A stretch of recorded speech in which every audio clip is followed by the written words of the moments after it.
सर्वांना नमस्कार. Sharing stories पॉडकास्टमध्ये आपलं स्वागत आहे. या चॅनलवर आपण पुस्तकांवर चर्चा करतो. आज आपल्यासोबत आहे अभिषेक चौधरी यांचे द ट्यूबवेल हाऊस.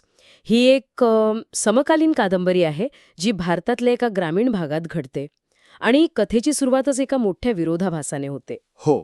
मुंबईच्या आर्थिक जगातला एक यशस्वी फॉरेक्स ट्रेडर अशांक सिन्हा, म्हणजे जिथे प्रत्येक सेकंदाला कोट्यावधींची उलथापालथ होते. बरोबर. तिथून तो अचानक सगळं सोडून लॉरेन्सगंज नावाचा एका शांत आडवळणाच्या गावात का येतो? आणि इथेच खरं तर कथा पकड घेते. हो, एका यशस्वी व्यावसायिकाचं या गावात काय काम असू शकतं?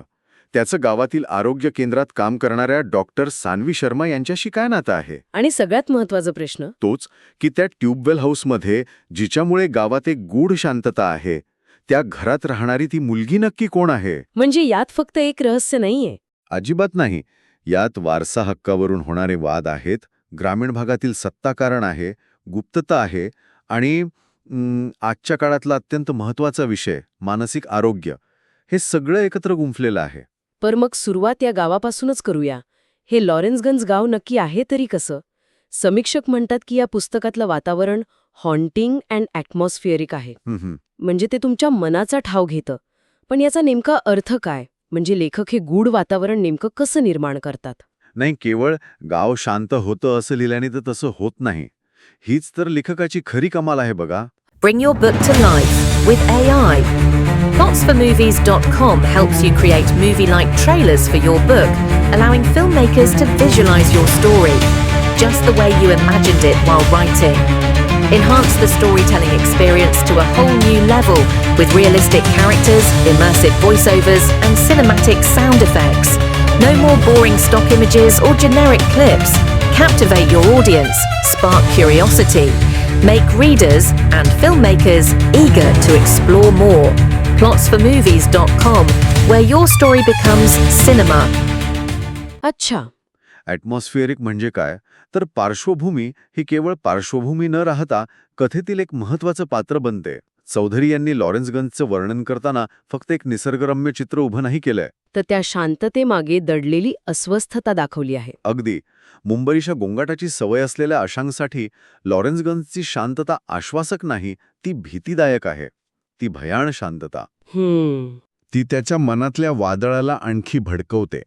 म्हणजे बाहेरची शांतता आणि आतला कोलाहल हा विरोधाभास अधिक गडद होतो. मला वाटतं मुंबईतल्या आवाजात कदाचित तो स्वतःच्या विचारांपासून पडू शकत होता. बरोबर.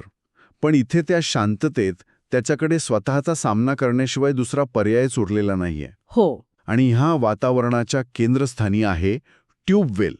हे फक्त पाण्याचं साधन नाहीये. ते एक प्रतीक आहे. अगदी. ते एक प्रतीक आहे. जिथे ट्यूबवेलचं पाणी जीवन देतं, तिथेच ते जमिनीच्या मालकी हक्कावरून, पाण्याच्या वाटपावरून गावातल्या लोकांमध्ये फूट पाडतं, संघर्ष निर्माण करतं. म्हणजे जीवन आणि विभाजन दोन्हीचं प्रतीक. हो. त्यामुळे द ट्यूबवेल हाऊस हे केवळ एका घराचं नाव राहत नाही. ते त्या गावातल्या सामाजिक आणि भावनिक संघर्षाचं केंद्र बनतं. आणि याच संघर्षाच्या केंद्रस्थानी आपण भेटतो अशांक सिन्हाला. तो एक असा नायक आहे ज्याचं संपूर्ण आयुष्यात तर्क आणि आकडेवारीवर चाललं आहे. बरोबर. एक फॉरेक्स ट्रेडर. हो. तो डेटाचा विश्लेषण करतो, धोक्याची गणना करतो. पण लॉरेन्सगंजमध्ये आल्यावर त्याच्या आयुष्यातले सगळे नियम मोडीत निघतात. पुस्तकाचा ब्लर्बमधला तो प्रश्न खूप महत्वाचा वाटतो मला. कोणता? What happens when your instinct start battling your intellect. म्हणजे जेव्हा तुमची आतली सहज प्रवृत्ती तुमच्या बुद्धीलाच आव्हान देऊ लागते तेव्हा काय होतं? आणि हाच प्रश्न खरं तर या पुस्तकाला एका सामान्य रहस्य कथेच्या पलीकडे नेऊन एका सायकोलॉजिकल थ्रिलरच्या उंचीवर पोहोचवतो. सामान्य थ्रिलरमध्ये गुन्हा कोणी केला हा प्रश्न महत्वाचा असतो. पण इथे अशांक जे अनुभवतोय ते खरं आहे की त्याच्या मनाचा खेळ, हा प्रश्न अधिक महत्वाचा ठरतो. म्हणजे खरी लढाई बाहेर नाही तर त्याच्या मनात सुरू आहे. अगदी. त्याचा भूतकाळ त्याला सतावतोय, काही आठवणी आहेत ज्या पुसल्या जात नाहीयेत, आणि लॉरेन्सगंजमधलं वातावरण त्या दाबलेल्या आठवणींना पुन्हा जागं करते. मग वाचक म्हणून आपण ही अशंकासोबत त्या गोंधळात ओढले जातो. तो एक ज्याला आपण अविश्वसनीय निवेदक किंवा अनरिलायबल नरेटर म्हणतो तसा बनतो का? नेमका हाच मुद्दा. लेखक आपल्याला अशांकच्या नजरेतून जग दाखवतात. पण त्याचवेळी असे काही संकेत देत राहतात की कदाचित अशांकची नजरच धूसर झाली आहे. अच्छा. आणि समीक्षकांनी याच गोष्टीचं खूप कौतुक केलं आहे. मानसिक आरोग्याचा विषय हाताळताना कुठेही भडकपणा नाहीये. मनाच्या आत चाललेल्या गोंधळाचं चित्रण खूप संवेदनशीलतेने केलं आहे. ही कथा वास्तव आणि भ्रम यांच्यातील त्या पुसट रेषेवर चालते. बरोबर. आणि ही लढाई फक्त अशांकच्या मनापुरती मर्यादित नाहीये. ती लॉरेन्सगंजच्या सामाजिक वातावरणातही खोलवर रुजलेली आहे, नाही का? तुम्ही अगदी योग्य ठिकाणी बोट ठेवलंय. म्हणजे त्याचे वैयक्तिक राक्षस आणि गावाचे सामाजिक राक्षस कुठेतरी एकमेकांना भेटतात. हो. काही लोकांना वाटू शकतं की ड्रग्ज, कौटुंबिक राजकारण, जातीयवाद यांसारखे विषय केवळ वरवर वापरले असतील, पण तसं अजिबात होत नाही. मग हे विषय कथेच्या मुख्य प्रवाहात कसे विणले गेले आहेत? ते फक्त पार्श्वभूमी म्हणून येतात की त्यांची काही भूमिका आहे? त्यांची खूप मोठी भूमिका आहे. उदाहरणार्थ, तो ट्यूबवेल हाऊसवरून होणारा वाद. हो. तो केवळ 2 कुटुंबांमधला जमिनीचा वाद नाहीये. त्यामागे अनेक पिढ्यांचा जातीय वाद आहे, सत्तेचा गैरवापर आहे. अच्छा. एका विशिष्ट समाजाला पाण्यापासून आणि जमिनीच्या हक्कापासून दूर ठेवण्याचा तो एक प्रयत्न आहे. त्यामुळे जेव्हा अशांक या वादात ओढला जातो तेव्हा तो फक्त एका प्रॉपर्टीच्या केसमध्ये नाही, तर गावाच्या अनेक वर्षांच्या सामाजिक जखमांमध्ये हात घालत असतो. वा. म्हणजे रहस्य, मानसशास्त्र आणि समाजकारण या तिन्ही गोष्टींची इतकी घट्ट वीण आहे यात. हो. आणि यामुळेच कथेला एक भावनिक आणि नैतिक वजन मिळतं. हे सगळं एकत्र आणणं आणि वाचकाला शेवटपर्यंत गुंतवून ठेवणं यासाठी लेखकाची पकड खूप मजबूत असावी लागते. नक्कीच. अभिषेक चौधरी यांच्या लेखनशैलीबद्दल समीक्षक म्हणतात की ती कुरकुरीत पण काव्यात्मक आहे, म्हणजे क्रिस्प येट पोएटिक. हो. हे ऐकायला खूप छान वाटतं, पण याचा प्रत्यक्ष अर्थ काय होतो? याचा अर्थ असा की लेखक अनावश्यक शब्दांचा फापट पसारा टाळतात. त्यांची वाक्ये छोटी आहेत, सुटसुटीत आहेत, पण त्या छोट्या वाक्यामध्ये भावना आणि वातावरणाची खोली दडलेली असते. म्हणजे बघा, एक साधं वाक्य असू शकतं की इथली शांतता रिकामी नव्हती, ती न बोललेल्या शब्दांनी जड झाली होती. वाव. आता हे वाक्य किती साधं आहे, पण ते लॉरेन्सगंजचं संपूर्ण गूढ वातावरण एका क्षणात उभं करतं. हीच ती काव्यात्मकता, कमी शब्दांत जास्त पोहोचवणं. आणि कथेच्या वेगाबद्दल काय? कारण सायकोलॉजिकल थ्रिलरमध्ये वेग खूप महत्वाचा असतो. बरोबर. कथा खूप हळू झाली तर वाचक कंटाळतो आणि खूप वेगाने पुढे गेली तर पात्रांशी एकरूप होता येत नाही. इथे लेखकाने उत्तम संतुलन साधलं आहे. कथेच्या सुरुवातीला वेग थोडा संथ आहे. आपल्याला पात्र आणि अशांकांचा गोंधळ समजून घ्यायला वेळ मिळतो.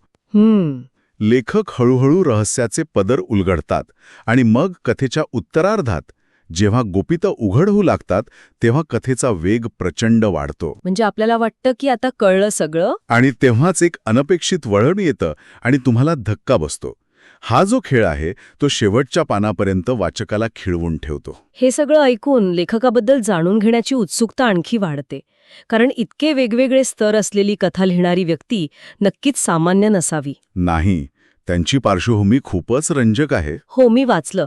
IIT कानपूरमधून एरोस्पेस इंजिनिअरिंग, त्यानंतर IIM कलकत्तामधून MBA आणि सध्या ते भारतीय रिझर्व्ह बँकेत एका महत्त्वाच्या व्यवस्थापकीय पदावर आहेत. म्हणजे एकीकडे एरोस्पेस इंजिनिअरिंग आणि रिझर्व्ह बँक आणि दुसरीकडे सायकोलॉजिकल थ्रिलर लिहिणं. हो, आहे की नाही गंमत? पण तुम्हाला वाटतं का की त्यांच्या या पार्श्वभूमीचा त्यांच्या लेखनावर काही प्रभाव दिसतो? मला वाटतं खूप खोलवर दिसतो.